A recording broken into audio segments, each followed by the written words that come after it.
একদিনেই কুড়িগ্রাম সীমান্তে বাংলাদেশের আকাশে অবৈধভাবে 5টি ড্রোন উড়ালো বিএসএফ। পুশিন ঘিরে উত্তেজনার জেরে দেশের আকাশে চক্কর দিয়ে চলে যায় ড্রোনগুলো। এদিকে আজও 3 জেলার সীমান্ত দিয়ে প্রায় 100 জনকে ঠেলে পাঠিয়েছে বিএসএফ, তাদের হেফাজতে নিয়েছে বিজিবি। এছাড়া লালমনিরহাটে 57 জনকে পুশিনের চেষ্টা সফল হয়নি গ্রামবাসী এবং বিজিবির বাধায়।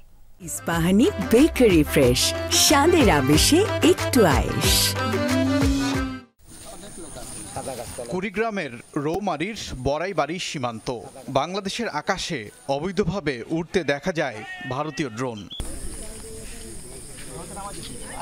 স্থানীয়রা জানান, পুশিন ঘিরে উত্তেজনার জেরে মঙ্গলবার সকালে প্রথমে চক্কর দেয় একটি ড্রোন, পরে রাতভর সাহেবের আলগা সীমান্তে উড়ানো হয় আরও 4টি। 5 থেকে 6 মিনিট করে ড্রোনগুলো উড়িয়েছে ভারতীয় সীমান্তরক্ষী বাহিনী।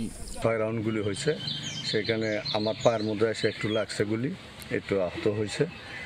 সিচুয়েশন হয়ে গেল, জনগণ সব দৌড়িয়ে গেল। তার কিছুক্ষণ পরে আবার ড্রোন উত্তোলন করলো। এই ড্রোনের মাধ্যমে এলাকার লোকজন সব আতঙ্কে আছে। এর সাথে থেমে নেই পুশিন ও পুশিনের চেষ্টা। লালমনিরহাটের 3 উপজেলার 6 সীমান্ত দিয়ে 57 জনকে ঠেলে পাঠানোর চেষ্টা চালিয়েছে বিএসএফ। বাধা দেয় বিজিবি ও গ্রামবাসী।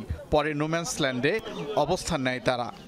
আইডে বাজে দেখি লোক পাড়ে আসতে আছে, এগুলো নিয়ে যায়, ওরা বুঝে দিতেছে, এরা বারবার এত ডাকতে আছে, তারা নিয়ে যায়। সরকার যদি এটা পদক্ষেপ যদি না নেয়, তাহলে অথবা আমাদের জনগণের অথবা আমাদের সীমান্ত এলাকায় আমাদের খুব সমস্যা হবে।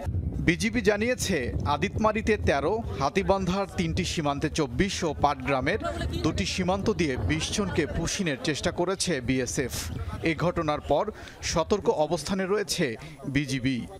তাদেরকে জিজ্ঞাসা করা হয়েছে যে বাংলাদেশে কেউ আছে, বাংলাদেশে তাদের কেউ নেই। তারা কি আসামে দেশে যেতে, তারা তাদের ইসেই যেতে চায়। আমরা আমাদের নাগরিককে সানন্দে আমাদের দেশে নিয়ে যাব। আর যারা বাংলাদেশি না, এদেরকে আমরা কোনো অবস্থাতেই আমাদের ভূখণ্ডে প্রবেশ করতে দেব না। এদিকে সিলেটের 3 সীমান্ত দিয়ে 32, সুনামগঞ্জে 16 ও চাঁপাইনবাবগঞ্জে 17 জনকে পুশিন করেছে বিএসএফ। তাদের হেফাজতে নিয়েছে বিজিবি। চলছে পরিচয় যাচাই বাছাই। ওবায়দুর রহমান, যমুনা নিউজ। লালমনিরহাট সীমান্ত থেকে আমাদের এ বিষয়ে আরো তথ্য জানাবেন সহকর্মী আনিসুর রহমান। আনিস, একটু জানাবেন, নোম্যান্স ল্যান্ডে যাদেরকে ফেরত পাঠানো হয়েছে তাদেরকে বিএসএফ ফেরত নিয়েছে কিনা?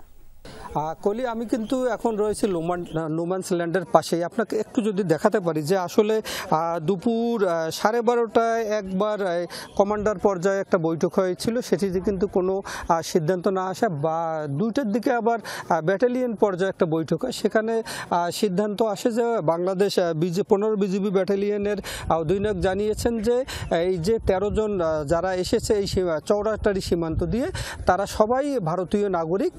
তাদের নাগরিকের যে পরিচয় বা নাম ঠিকানা সব বিএসএফের হাতে দিয়েছে, এবং তারা এখন তাদের এই কাগজগুলো শনাক্ত করার জন্য আসামে যে ওখানকার পুলিশ প্রশাসন সব বিভিন্ন ইয়েতে পাঠিয়ে দিয়েছে, আর সেখানে তারা আছে। এখন নোম্যান্স ল্যান্ডের গাছতলায় তাদেরকে নিয়ে আসা হয়েছে। আমরা সকাল থেকে দেখেছি তারা রোদের মধ্যে ছিল, পরে বিএসএফ তাদেরকে নোম্যান্স ল্যান্ডের গাছতলায় নিয়ে আসে, সেখানে বিএসএফ সদস্যরা পাহারা দিচ্ছেন। আর এদিকে আমাদের নোম্যান্স ল্যান্ডের বাইরে আমাদের বিজিবি সহ বাংলাদেশি উৎসুক জনতা তারা কিন্তু আছেন। তাদের তারা যেহেতু ভারতীয় নাগরিক, কোনোভাবেই তাদেরকে বাংলাদেশে প্রবেশ করতে দিবেন না। আর তারা এই সবাই বলছেন। এদিকে আরও 5টি সীমান্ত লালমনিরহাটের, সেই সীমান্ত দিয়ে কিন্তু মোট 57 জনকে পুশিনের চেষ্টা করা হয়েছে। সেখানেও আমাদের বিজিবি এবং গ্রামবাসী বাধার কারণে সেই পুশিন কিন্তু ঠেকানো গিয়েছে, এবং সেই সব জায়গায়ও কিন্তু পতাকা বৈঠক হয়েছে। সেখানেও এরকম সিদ্ধান্ত হয়েছে যে তারা ভারতের নাগরিক, তাদেরকে ভারতে ফেরত পাঠানো হোক। সেভাবেই আছে। আমরা এখনও দেখছি যে এইসব মানুষ তারা কিন্তু ওই সীমান্তেই রয়েছে, নোম্যান্স ল্যান্ডেই রয়েছে। কলি, ধন্যবাদ আপনাকে আনিস।